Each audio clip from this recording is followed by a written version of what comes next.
पाकिस्तान का एक अमीर किसान अपने मोटे ताजे चमकदार मुर्गे को भारत लाता है। उसके मुर्गे के सीने पर पाकिस्तान का झंडा है। जब वो दुबले पतले भारतीय मुर्गे, जिसके सीने पर भारत का झंडा है, को देखता है तो जोर जोर से हंसने लगता है। ये मुर्गा है या टूथपिक? भारतीय मालिक शर्मिंदा होकर अपने मुर्गे को वापस ले जाता है। अब चालू होती है मेहनत। बाजरा, प्रोटीन, पुशअप्स, दौड़। कुछ ही हफ्तों में इंडियन मुर्गा बन जाता है फिट और तगड़ा। अब होता है अंडा तोड़ने का मुकाबला। दोनों मुर्गे बराबर बाबर अंडे फोड़ते हैं। अब फैसला आपके हाथ में है। पाकिस्तान को जिताना है तो कमेंट करो, इंडिया को जिताना है तो लाइक और सब्सक्राइब करो। पाकिस्तान एयरफोर्स का एक पायलट हमजा कराची के समुद्र किनारे छुट्टी मना रहा था। अचानक खबर मिली, समुद्री डाकुओं ने एक लग्जरी क्रूज पर हमला कर यात्रियों को बंधक बना लिया है। हमजा ने बिना समय गंवाए स्पीड बोट उठाई और क्रूज की ओर निकल पड़ा। जहाज के पास पहुंचकर उसने स्नाइपर से 2 डाकुओं को मार गिराया और बाकी को हाथापाई में धूल चटा दी। यात्रियों ने उसका शुक्रिया अदा किया, पर हमजा मुस्कुराकर बोला, "ये पाकिस्तान के लिए मेरा फर्ज था, शोहरत के लिए नहीं।" ये है 2100 का शहर जहां इंसान और रोबोट्स साथ साथ जीते हैं।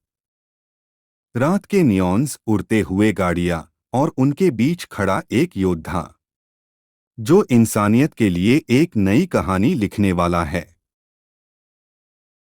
पाकिस्तान का एक अमीर किसान अपने मोटे ताजे चमकदार मुर्गे को भारत लाता है।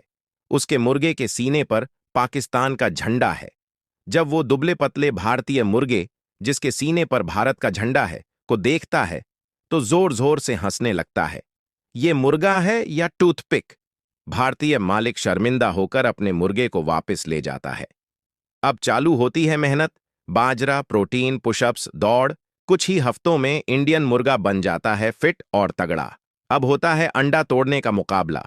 दोनों मुर्गे बराबर बाबर अंडे फोड़ते हैं। अब फैसला आपके हाथ में है। पाकिस्तान को जिताना है तो कमेंट करो, इंडिया को जिताना है तो लाइक और सब्सक्राइब करो।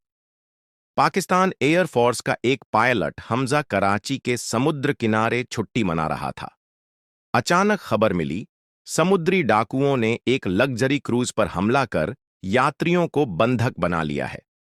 हमजा ने बिना समय गंवाए स्पीड बोट उठाई और क्रूज की ओर निकल पड़ा। जहाज के पास पहुंचकर उसने स्नाइपर से 2 डाकुओं को मार गिराया और बाकी को हाथापाई में धूल चटा दी। यात्रियों ने उसका शुक्रिया अदा किया, पर हमजा मुस्कुराकर बोला, "ये पाकिस्तान के लिए मेरा फर्ज था, शोहरत के लिए नहीं।"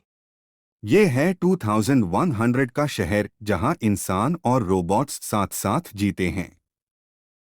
रात के नियॉन्स, उड़ते हुए गाड़ियां और उनके बीच खड़ा एक योद्धा जो इंसानियत के लिए एक नई कहानी लिखने वाला है।